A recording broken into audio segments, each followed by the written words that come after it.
कैद करता हूँ हसरतें दिल में, फिर इन्हें खुदकुशी सिखाता हूँ। हाल ही में अपनी जिंदगी की बाजी हारने वाले एसपी अदील अकबर की ये ट्वीट उनके अपने ऑफिशियल अकाउंट से शाया की गई। अदील अकबर की मौत के हवाले से मुख्तलिफ चहम गोइयां जारी हैं। कुछ लोग उनकी मौत की वजह उनके घरेलू मामलात और कुछ लोग उनकी तरक्की, डिप्रेशन और एंग्जाइटी का शिकार दे रहे हैं और कुछ लोग उनकी मौत की वजह जो है वो किसी बड़ी फोन कॉल के हवाले से डिस्कस करें। आखिर उनकी मौत की वजह क्या बनी और उन्होंने क्या खुद को मारा या उन्हें मार दिया गया, इस हवाले से अब तक जितनी भी तहकीकात हुई हैं, जो अहम पेशरफ सामने आई हैं, ये तमाम तर तफसीलात आपके साथ इस व्लॉग में शेयर करते हैं। नाज़रीन इकराम, वाज़ेह रहे कि हाल ही में हमें सोशल मीडिया पर एक ऐसी दर्दनाक खबर सुनने को मिली कि एसपी अदील अकबर, वो एसपी अदील अकबर के जिसने अपने सीएसएस 2017 के इम्तिहान में सेकंड पोजीशन हासिल की और फिर उसके बाद वो अपनी तरक्की की जानिब गामजन था। वो एसपी अदील अकबर के जिसने एक छोटे से इलाके से जिसका ताल्लुक था और बाद में उसने अपनी मेहनत और काविश से एक जो कि पुलिस के अंदर जो है आला ओहदे के ऊपर वो फाइज हुआ। एसपी अदील अकबर की अगर बात की जाए तो उन्होंने बलूचिस्तान से अपनी फ़राइज़ सर अंजाम दिए और वहाँ से ही अपनी सर्विस का आगाज़ किया और हाल ही में वो इस्लामाबाद पुलिस में बतौर एसपी के फ़राइज़ सर अंजाम दे रहे थे। जबकि उनकी मौत से चंद घंटे कबल की जो फुटेज सामने आई है उसने एक दफ़ा दिल दहला दिया है और सबको हैरान कर दिया है कि आखिर उनकी मौत कैसे हुई। नाज़रीन इकराम, फुटेज में देखा जा सकता है कि एसपी अदील अकबर जो है वो अपने साथ ड्यूटी पर मामूर जितने भी एहलकार हैं उनके साथ विजिट कर रहे हैं और उनको जो कि मुकम्मल तौर पर प्लान दे रहे हैं, समझा रहे हैं कि हमने इस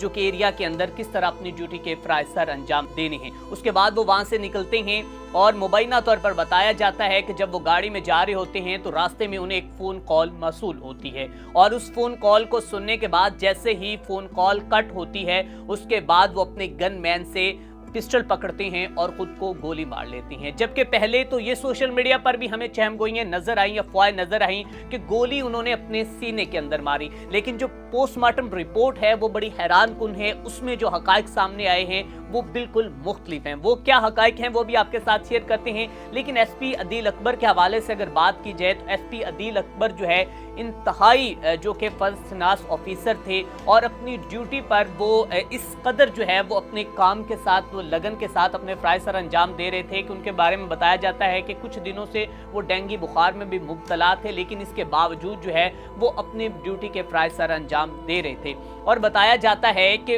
अभी तक जो मुबैना तौर पर गैर मुसद्दक़ा इत्तलात मौसूल हुई हैं वो ये हैं कि उनको गुज़िश्ता कई सालों से प्रमोट नहीं किया जा रहा था और प्रमोशन ना होने की वजह से वो डिप्रेशन, एंग्जाइटी का शिकार थे और उन्होंने अपने गनमैन से जो कि पिस्टल पकड़ा है और खुद को गोली मार ली। अब अगर जो उनके ऑपरेटर और गनमैन की बात करें तो उसको भी गिरफ्तार कर लिया गया है और गिरफ्तारी के बाद जो है उनसे पूछताछ जारी है और बाकायदा तौर पर 3 DIG पर मुश्तमिल एक तहकीकाती कमेटी बना दी गई है और इस तहकीकाती कमेटी ने इस मामले की जितनी भी जांच पड़ताल करनी है और देखना है कि आखिर ये वजह क्या बनी, क्या उनको मारा गया या फिर उन्होंने खुद अपने आप को मारा। जबकि वहां पर सेफ सिटी कैमरा से फुटेज भी हासिल की जा रही हैं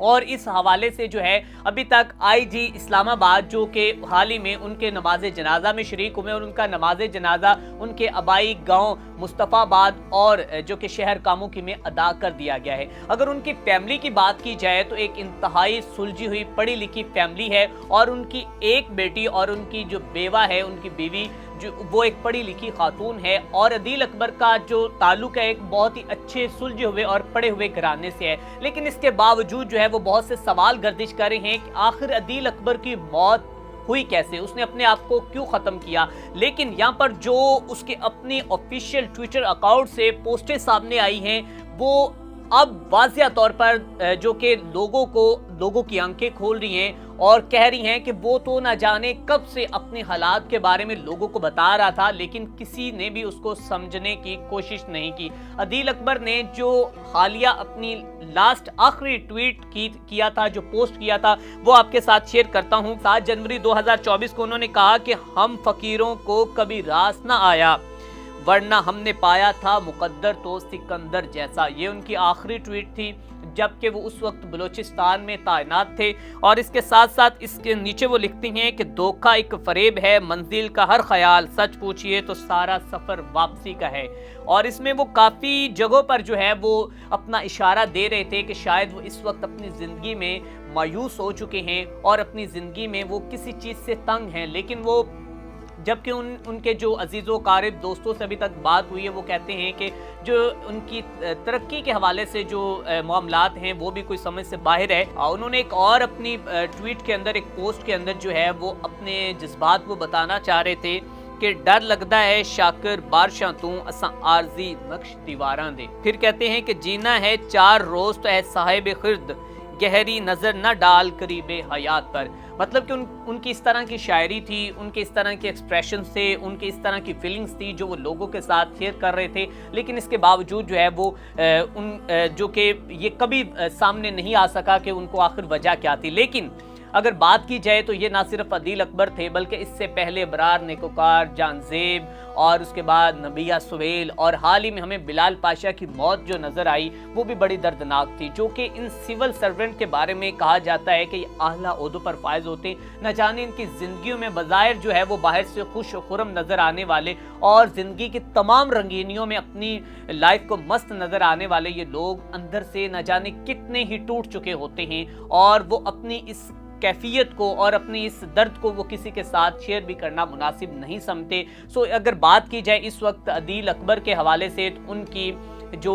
پوسٹ مارٹم رپورٹ ہے اس میں یہ بتایا گیا کہ گولی ان کے سینے پر نہیں بلکہ ان کے دماغ میں لگی ہے، اور ان کی نماز جنازہ جو ابھی ادا کر دی گئی، تحقیقاتی کمیٹی کی رپورٹ سامنے آئے گی اور پتہ چلے گا کہ آخری وہ فون کال کس کی تھی. لیکن ابھی تک جو مبینہ طور پر ہمیں اطلاعات موصول ہوئی ہیں وہ کہا جاتا ہے کہ وہ کسی اسسٹنٹ کمشنر کی کال تھی، اور جیسے ہی وہ کال موصول ہوتی ہے اس کے بعد وہ اپنی زندگی کا خاتمہ کر لیتی ہیں. لیکن میری تمام ان دیکھنے والوں سے یہی گزارش ہے کہ خدا را زندگی میں کبھی بھی مایوس نہ ہو. اگر ہم آج یہاں پر بیٹھے ہوئے آپ لوگوں کے سامنے جو ہیں، ہماری زندگیوں میں بھی بہت تنگ دستیاں اور پریشانیاں جو کہ بہت ہی ایشوز ہیں، لیکن اس کے باوجود اپنی زندگی میں حالات کے ساتھ لڑنا سیکھیں، اور بینگ اے مسلم جو ہے وہ آپ مایوس نہ ہوں. اسی کے ساتھ اپنے میزبان میاں ارسلان کو دیجیے اجازت. اللہ نگہبان.